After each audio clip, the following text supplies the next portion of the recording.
जितनी भी हमारे अंदर गलतियां हैं वो विकार से होती हैं। विकार का मूल होता है स्वसुख वांछा, स्वसुख वांछा का मूल होता है देहाभिमान, और देहाभिमान अज्ञान से होता है, और अज्ञान भगवान से विमुख होने पर होता है, प्रभु से विमुख होने पर होता है। ये सारा का सारा जो माया का तंत्र है ये केवल भगवत विमुख होने से हुआ है। हमें प्रत्यक्ष देखते हैं, जहां हमारे हृदय में छुपाव कपट, वही माया नष्ट कर देती है। हृदयेश्वर से क्या छुपाव करना? तुम्हारी माया बाजी पसारी विचित्र, सुनि मुनि मोहे काकी कौर, कह श्री हरिदास तुम हारे हम जीते तौ न तोड़। हरि यदि आप कहो कि तू बहुत गंदा है, तो मालिक ये माया किसकी है? आपकी ही है ना। बड़े बड़े ऋषि मुनि किसकी गोद में बैठकर आपको भूल जाते हैं? आपकी माया ना। तो है किसकी? तुम्हारी माया बाजी पसारी विचित्र, समझ में ही नहीं आती। और आप सदैव हमारा हित करने में लगे हैं, और मैं सदैव आपकी आज्ञा उल्लंघन कर रहा हूं।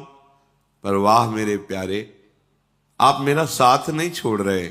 यद्यपि आप हार चुके हो मुझे सुधारते सुधारते, मैं बिगाड़ते बिगाड़ते जीत गया हूं, फिर भी आप अपनी कृपा की बान नहीं छोड़ते। आप हम पर कृपा कर ही रहे। ऐसा तो मेरे प्रभु का स्वभाव है।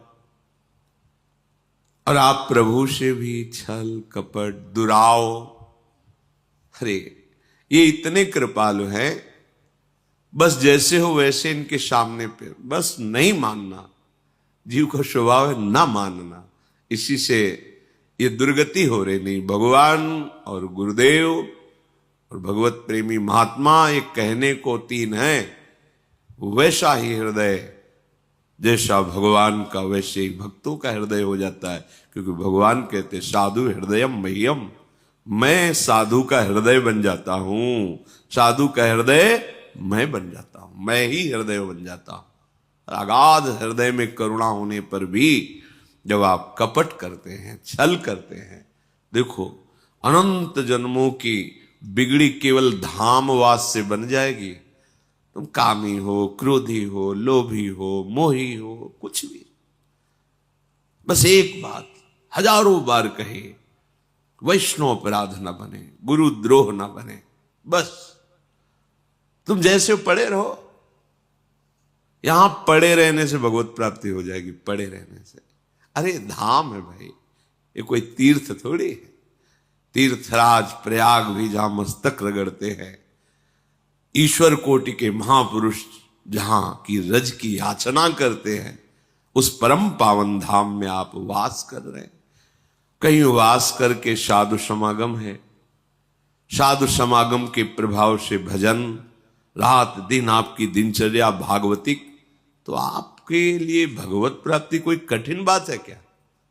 पर हम देखते हैं कपट का जाल हम प्रभु से भी रखते हैं, गुरुदेव से भी रखते हैं। अपने हृदय की बात उनको नहीं बताते हैं। मन ही मन जो हमारे अंदर प्रेरणाएं आती हैं उसके अनुसार कार्य करते हैं। फिर जानते, अभी इसी शास्त्र में आप आगे श्रवण करेंगे, जब कोई गुरु आज्ञा का उल्लंघन करता है और अधर्म आचरण करता है, तो जो राक्षस लोग हैं, दैत्य लोग हैं, उनका आवेश उन पर हो जाता है। आगे प्रश्न आगे आएगा, जो अभी चरित्र सुनाएंगे उसमें आगे आएगा कि ये भीष्म कैसे मार सकते हैं पांडवों को, कैसे मार सकते हैं पांडवों के पक्ष को। तो दैत्य लोग कहते हैं युधिष्ठिर को, तुम्हें बिल्कुल निश्चिंत रहना चाहिए, हम सब तैयार हैं। ये अमुक भीष्म के हृदय में जाएंगे, ये द्रोणाचार्य के हृदय में जाएंगे, क्योंकि वो अधर्म का पक्ष लें, इसलिए मेरे उनके प्रवेश करने में कोई भय नहीं।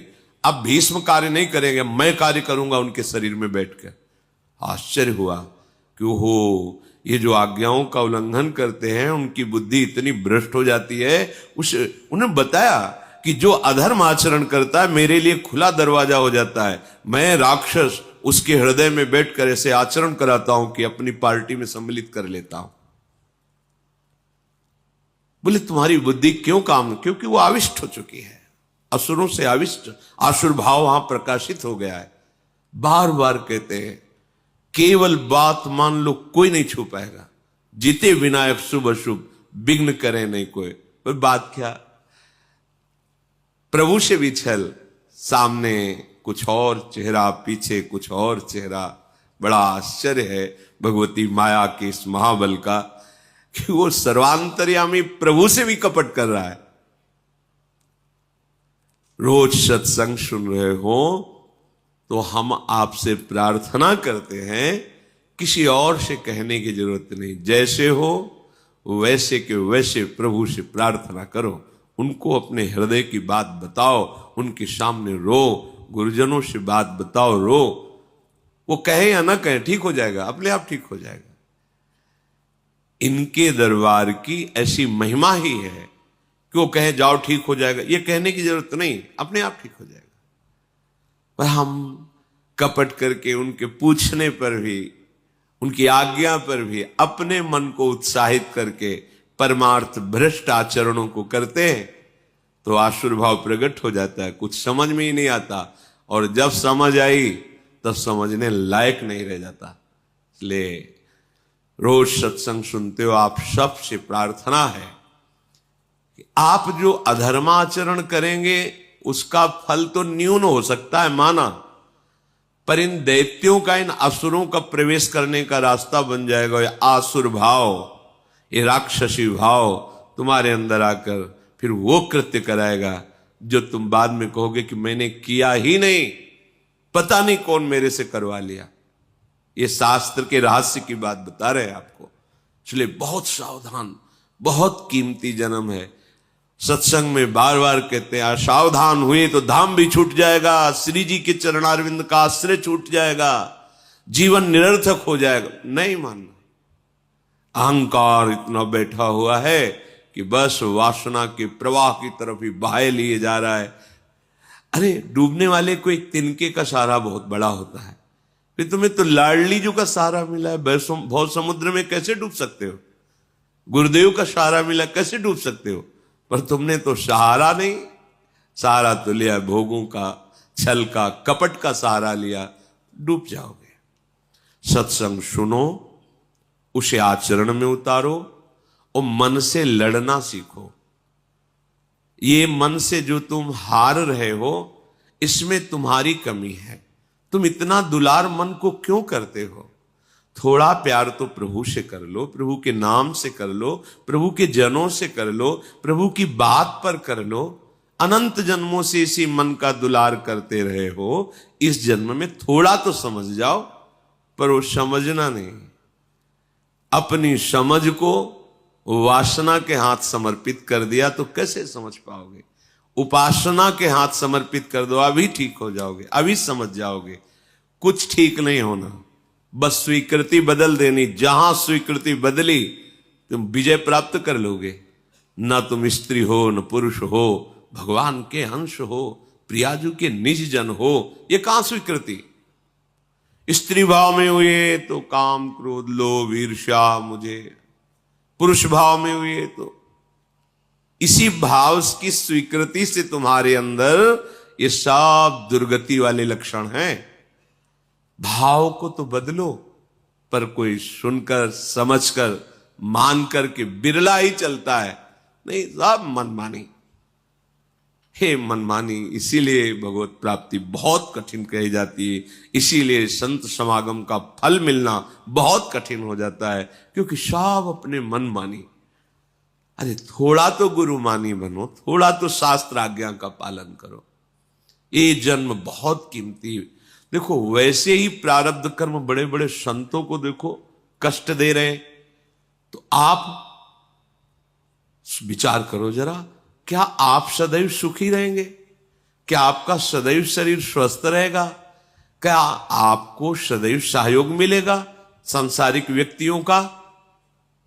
आज तुम्हारा शरीर स्वस्थ है, तुम जवान हो, तो तुम्हारे शरीर को भोगने के लिए तुम्हें मित्र मिल जाएगा। कल जब तुम्हारा शरीर अस्वस्थ होगा और तुम्हारा पाप कर्म बढ़ जाने के कारण सब कुछ क्षीण होगा, तब तुम्हें जिससे मिलना चाहिए उससे मिलने की सामर्थ्य नहीं रह जाएगी। फिर जो दुख मिलेगा तुम झेल नहीं पाओगे। मान जाओ, धर्मयुक्त विषय का सेवन करो, नाम जप करते हुए इतना बल बढ़ाओ कि मन से लड़के उसको परास्त कर दो, तो विजयी हो जाओगे। प्रभु के जनों के हृदय में जो प्रेम है वो तुम्हारा उत्थान कर देगा, वो तुम्हारा मंगल कर देगा। देखो, श्री भगवान स्वयं करुणा करके उपदेश करते हैं, तुम्हें कुछ नहीं करना, केवल मेरा चिंतन करो, मैं सब संभाल लूंगा। अनन्यश्चिन्तयन्तो माम ये जना परिपासते तेषां नित्याभियुक्तानां योगक्षेमं वहाम्यहम्। क्यों नहीं आप इस बात को समझते? राधा राधा राधा राधा सब संभाल लें, पर नहीं करना। छुप छुप के पापाचरण करना, छुप छुप के गंदी बातों का अंदर विस्तार बढ़ाना, छुप छुप के धर्म विरुद्ध मार्ग चलना, और बाहर से सत्संगी बने रहना, बाहर से भक्त का बाना पहने रहना, ये क्या है? तुम प्रभु को ठगना चाहते हो। विश्वात्मा सर्वज्ञ प्रभु से धोखा नहीं, तुम अपने आप से धोखा कर रहे हो, अपने आप का पतन कर रहे हो। इसलिए सावधान रहिए, बहुत बढ़िया अवसर आ गया है, निकल चलिए। नहीं, भगवान की दुरंत माया बख्शती नहीं किसी को, आप बस इतना समझ लो। ये उसी को आगे निकलने देती, मार्ग दे देती है जो ईमानदारी से भगवान का आश्रय लेकर सत्य भाव से मार्ग में चलता है और चलने का अभिमान नहीं रखता है। माया रास्ता निकल जाओ, नहीं तो ऐसे उसके पास जाल है कि कहीं से भी वो आपको गिरा सकती है, क्योंकि भगवान की है ना, किसी और की नहीं।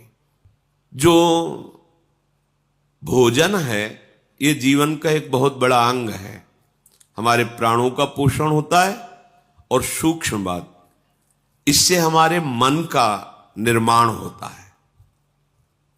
अगर हम अपवित्र भोजन, गंदे विचारों से युक्त बनाया हुआ भोजन, अधर्म के द्वारा कमाए हुए धन से भोजन, तो वो हमारे मन को वासना में कर देगा, मलिन कर देगा, और बुद्धि को निर्णय ठीक करने की शक्ति का अपहरण कर लेगा। अगर हम इस पद्धति से भोजन पाते तो हमारी बुद्धि प्रकाशित होगी और मन ठीक हो जाएगा। वैसे भी ग्रामीण कहावत में भी जैसा खाए अन्न वैसा बने मन, इसका बहुत बड़ा प्रभाव पड़ता है। तो धर्म से कमाए हुए अन्न को जब हम रसोई में अमनिया करें तो उस समय विषय वार्ता, विषय चिंतन नहीं होना चाहिए।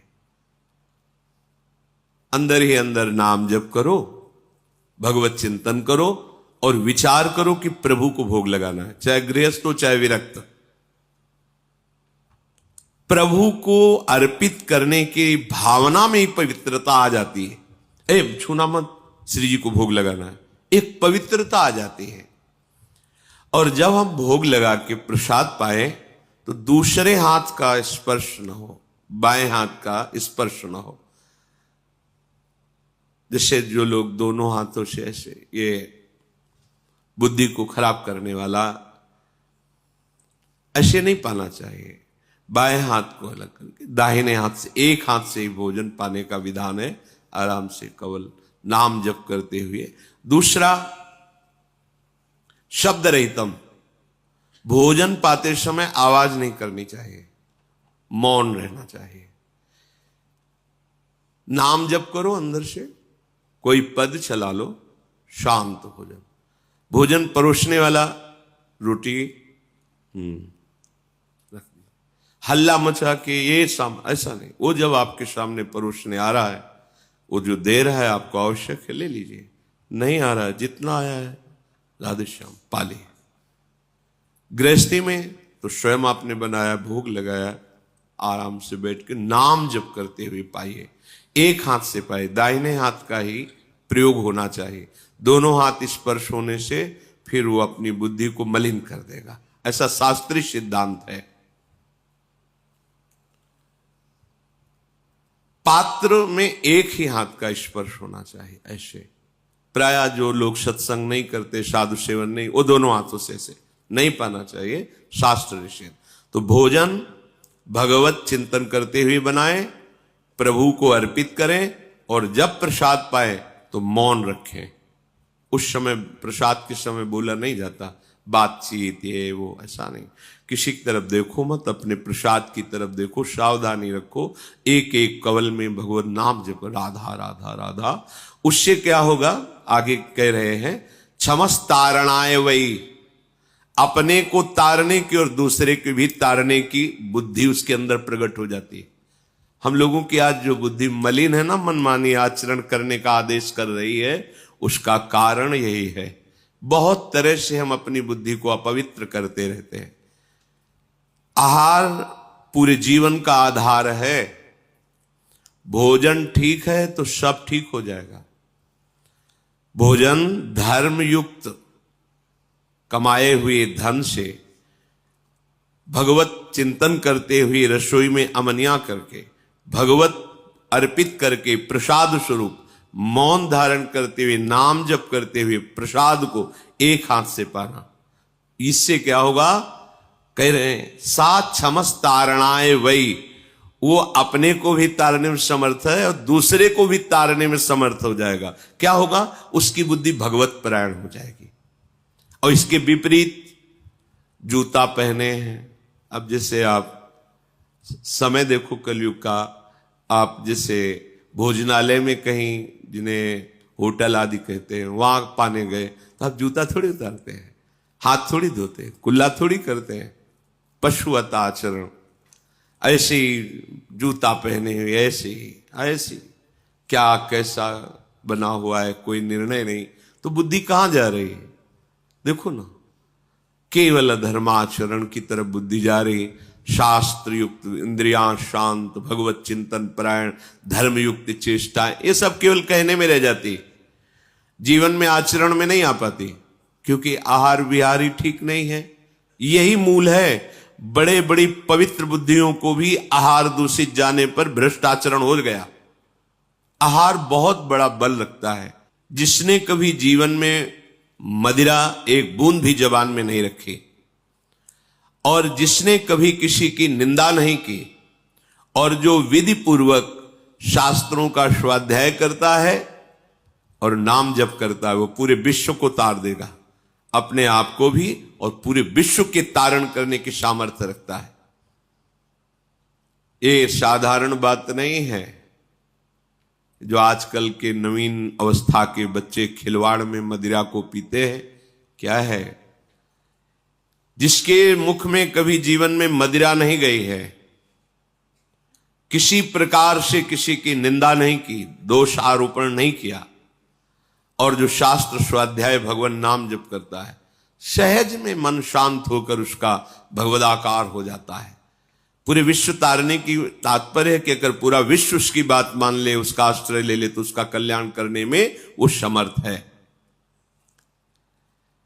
यह हव्य, यज्ञ और काव्य, श्राद्ध, जितनी भी वस्तुएं हैं, ऐसे भजन करने वाला सबको पाने का अधिकारी है। यदि ऐसे जिसने कभी मदिरा नहीं, कभी मांस नहीं, शास्त्र स्वाध्याय, नाम जप, भगवत परायण, उसको दिया हुआ दान ऐसे सफल होता है जैसे प्रज्वलित अग्नि में दी हुई आहुति। साधु को कभी किसी अस्त्र से किसी पर प्रहार करने की जरूरत नहीं होती। मन्यु प्रहरणा विप्रा न विप्राहा शस्त्र योधिना निहन्युर्मन्युना विप्रा वज्रपाणि दिवासुरान। साधु का अस्त्र है क्षमा।